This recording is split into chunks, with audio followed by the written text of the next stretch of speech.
That should have been a red flag. New tonight, a serious security breach at Salt Lake PD. That breach revealed names and numbers of undercover police officers were being given to criminals to protect them from busts. Alex Cabrera live in Salt Lake tonight with more on this story and the serious concerns it brings to light over the safety of those officers. Alex? Dan, a lot of work goes into protecting the personal lives of police officers, especially undercover police officers. The question in Salt Lake City tonight is how much of that information is now out there? I just can't tell you the safeguarding that goes into an officer and his residence and his private phone numbers and things like that.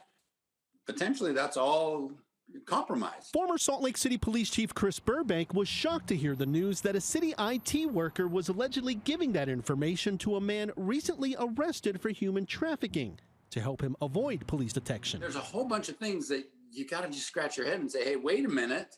This can't happen. According to court documents, that city employee, 50-year-old Patrick Driscoll, was arrested in part for accessing police databases and providing details of police operations to a man named Michael Ricks, who has since been arrested for human trafficking. It was one of Ricks' alleged victims that tipped off the Utah Attorney General's office. In court documents, that woman, identified as V2, said the information provided by Driscoll consisted of phone numbers and names of police officers working undercover, specifically those who investigate prostitution and human trafficking crimes.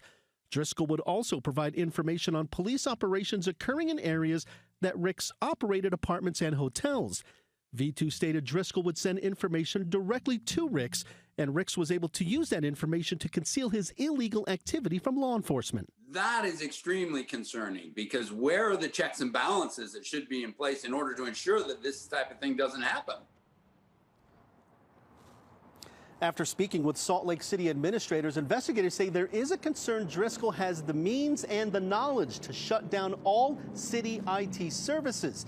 He is in jail right now. However, there is something that investigators are working on because they don't know at this point just how much information he was able to copy. Salt Lake City Police Chief Mike Brown and Mayor Aaron Mendenhall were not available to speak on camera today about this to answer any questions, but both of them released statements saying in part they are deeply troubled by all of these allegations.